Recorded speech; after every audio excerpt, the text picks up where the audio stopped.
తండ్రి ఆనందం అంటే ఏమిటో చెప్పారు మహర్షి.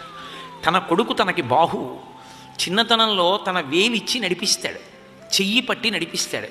అదే తండ్రి పెద్దవాడైపోయిన తర్వాత కొడుకు నాన్నగారండి అని చెయ్యి పట్టుకుని నడిపిస్తాడు. ఐశ్వర్యములలోకెల్లా ఐశ్వర్యం ఏది అంటే పుత్రగాత్ర పరిష్వంగం. ఎంత బాధలో ఉన్నా ఆ కొడుకు కనపడేటప్పటికీ వాడిని కౌగిలించుకుంటే తండ్రి ఎంత తృప్తిని పొందుతాడో, ఎంత ఆనందాన్ని పొందుతాడో. అందుకే వృద్ధాప్యం వచ్చిన తరువాత ఒక్క చూరు కింద ఒక ఇంట్లో తండ్రి కొడుకు కలిసి ఉండడం అది లభించమంటే లభించే ఐశ్వర్యం కాదు. ధర్మం తెలుసున్న వాళ్ళు కొడుకు నుంచి దూరంగా ఉండడానికి ఇష్టపడరు. ఒక వయసు వచ్చేసిన తరువాత ఆ కొడుకుతో కలిసి ఉండడంలో ఉండేటటువంటి ఆనందం అటువంటిది.